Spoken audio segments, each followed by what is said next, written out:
Today, I want us to go one level deeper, not just into how we see reality, but into who we think we are inside it. Because in the last episode, we've already explored something unsettling. Our brain doesn't passively receive reality, it constructs it.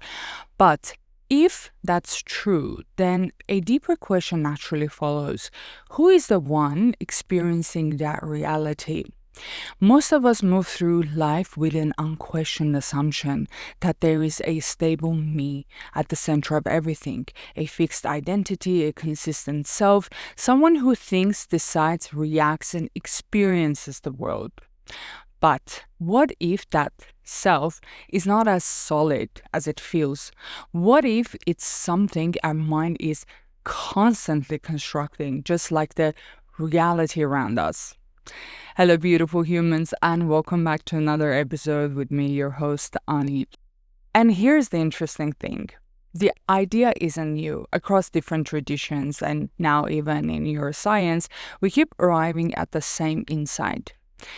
For example, in Buddhism, there is a concept often translated as non-self, the idea that there is no fixed permanent identity at the center of experience, that what we call self is not a solid thing, but it's constantly changing in the process. And for example, in Kabbalah, there is a similar distinction between what's sometimes described as the reactive self and part of us that runs on patterns, conditioning, and automatic responses, and a deeper awareness that can observe and choose. So across very different systems of thought, we keep seeing the same pattern. What we think we are might not be the whole story. Think about it for a moment. Our sense of who we are is built from our memories, our experiences, our beliefs, the way we've learned to interpret the world. But memory isn't a perfect recording. It is reconstructed every time we recall it. So two people can live in the same moment and walk away with completely different versions of what happened. And even our own past, what we think of as our story is not the original event. It's the last version our mind recreated, which means something subtle but very important. We are not relating to the past as it was. We're relating to the past as we currently remember it. And that version keeps changing. So if our past is constantly being rewritten, if our memories are fluid, if our interpretation shifts over time, what part of us is actually stable? And maybe an even deeper question begins to emerge. If what we call self is built on memory, belief, and interpretation, we are discovering who we are, or are we continuously constructing it?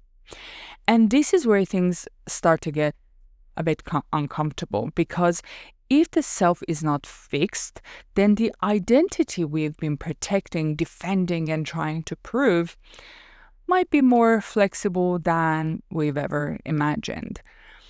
And the moment we start to see that, something begins to loosen.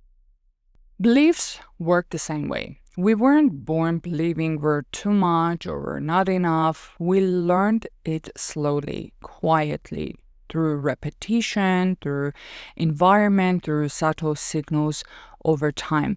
A look, a comment, a moment of being ignored, a moment of being praised, but only when we behaved a certain way. And over time, something forms, not as a conscious decision, but as a conclusion. Then something even more interesting happens. Once a belief forms, our mind doesn't question it. It protects it. It starts filtering reality to confirm it. If we carry the belief, I am not valued, we'll notice the delayed replies, the lack of attention, the moment someone chooses something or someone else. But we will often overlook the times we were appreciated, the moments we were chosen, the evidence that doesn't fit the story. So it starts to feel like truth, but not because it is, but because it is consistently reinforced by what we are noticing. And this is how powerful it is. Two people can walk into the same room. I love this example. One lives thinking, no one likes me, and the other lives thinking, that went really well. Same room, same people, completely different realities. So our identity isn't just something we have, it is something our mind is actively maintaining, moment by moment, by selecting, filtering, and reinforcing certain patterns over time. And it doesn't stop there. Even what we call our personality isn't as fixed as it feels. Notice how we shift depending on where we are. With friends, we might be relaxed, playful, expressive. In a professional setting, we might be more structured, controlled, careful with our words. With people we love, we're softer, more open, more vulnerable. And sometimes in certain environments, we become quieter, more guarded, almost like we are shrinking without even realizing it. So which one is the real us? Is it the confident version? Is it the anxious version, the soft one, the controlling one? All of them, none of them? Or are they all versions, adaptations our mind creates to navigate different environments, different expectations, and different emotional landscapes? Think about it. If our personality can shift based on who we are with, if our beliefs filter what we see, if our past is constantly being rewritten, then what we experience as me might not be a fixed identity at all. It might be something far more fluid, something responsive, something constructed in real time. And the deeper question begins to form. If all these versions exist, what is the part of us that remains aware of all of them? Neuroscience offers an interesting lens here. There is a network in the brain, often referred to as the default mode network. It becomes reactive when we are thinking about ourselves, our past, our future, our identity. In other words, the feeling of me is closely tied to a pattern of brain activity, not something solid, not something fixed, but something dynamic, a process, a story our mind is continuously updating, reinforcing, and most importantly, protecting. Because once the mind builds an identity, it wants to keep it consistent.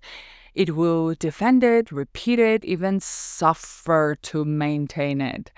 And this is where it starts to get a bit uncomfortable, because if identity is being maintained like a story, then what we call me might be less like a truth and more like a narrative we've become very attached to.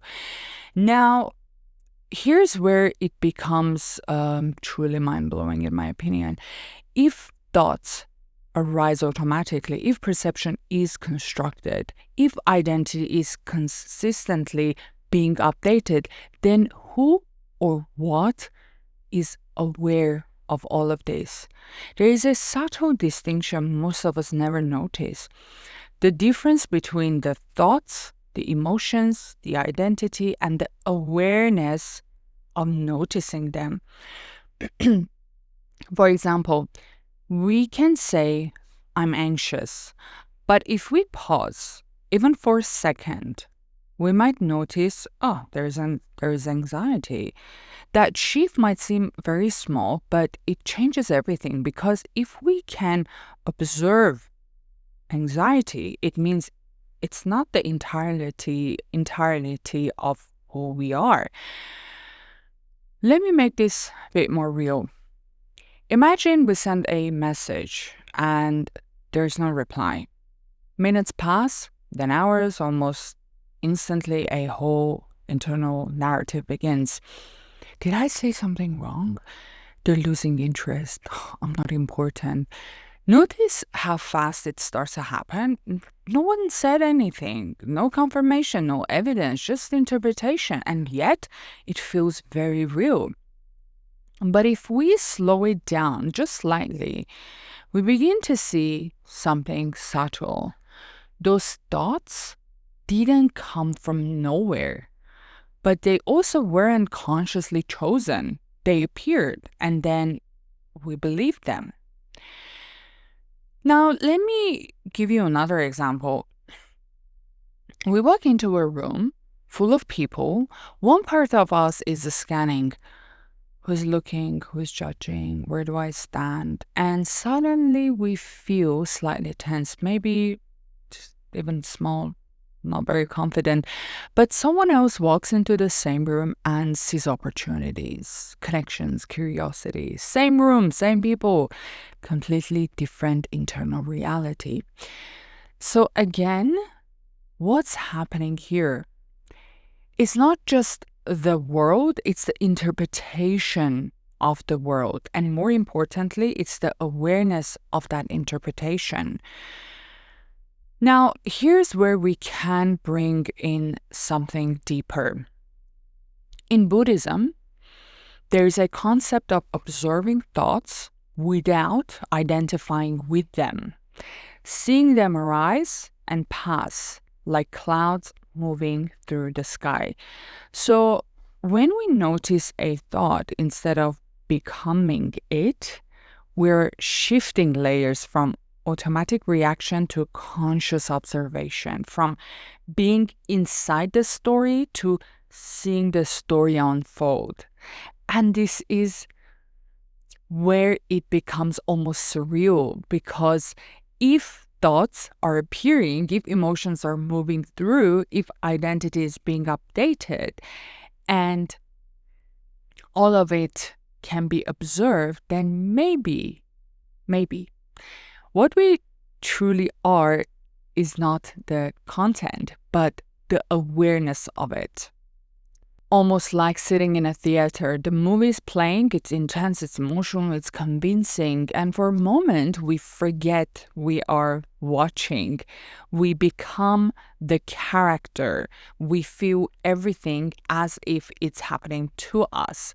But the second we remember, wait, I'm watching a movie, then something shifts. The movie doesn't stop, but our relationship to it changes completely. And maybe that's what's happening in our own minds. Thoughts, emotions, identities, they're playing out like scenes. And most of the time, we're completely inside them until one beautiful day we start to notice. And the moment we notice, we are no longer fully inside it. We're no longer part of that story.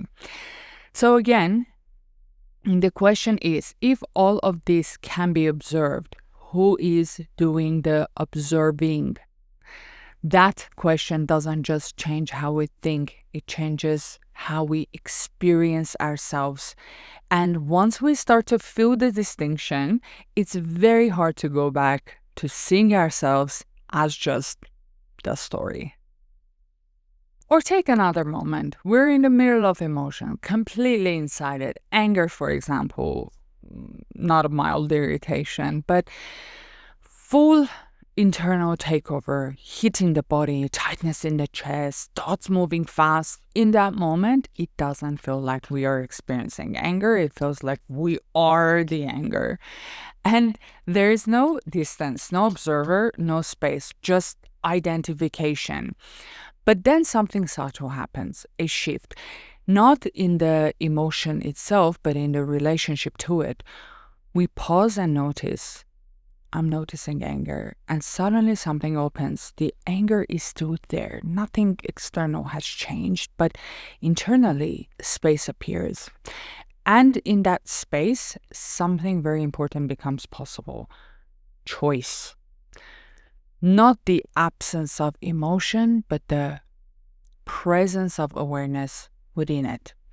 So maybe the self is not one solid thing. Maybe it is layered. At the surface, there is a constructed identity, our story, our roles, our memories, our personality, our history, our past, everything. Then versions of us we describe when someone asks, "Who are you?" But beneath that, there is something else, a deeper layer, not shaped by story, but aware of it. Not caught in reaction, but witnessing it unfold. And most of us spend our entire lives fully identified with the first layer, defending it, protecting it, trying to improve it, trying to prove it, as if it's the entirety of what we are, without ever noticing that there is something standing behind it all. And this isn't just philosophy, this changes everything we live through, because if we believe we are our thoughts begin to govern us. If we believe that we are our past, we begin to live inside its boundaries. So if we believe we are our identity, we start to protecting it even when it becomes painful, even when it no longer fits, even when it is quietly limiting us. But the moment we begin to observe instead of absorb, something shifts. At first, nothing dramatic, no instant transformation, just a gap, a small pause between impulse and reaction, a fraction of silence before the story takes over. And in that gap, we are no longer completely inside the pattern. We are with the pattern. And over time, something extraordinary starts to emerge. Not control, not perfection, not constant peace, but freedom of movement within experience. Freedom to pause when we used to react. Freedom to question what we used to believe automatically.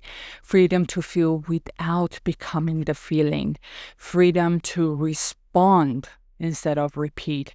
Freedom to step outside patterns that once felt like, this is just who I am.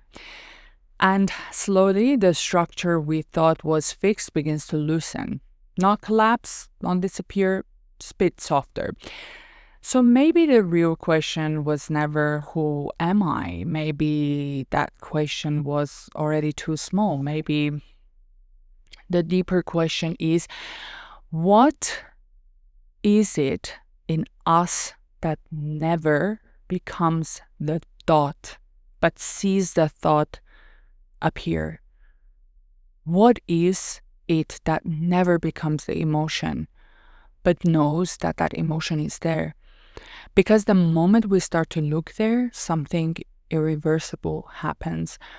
We're no longer only living inside the story, we are seeing it unfold in real time, from the inside and beyond it at the same time. And once that line is crossed, just once, the definition of self can never fully close again. Because the moment we see the story, we're no longer only the story.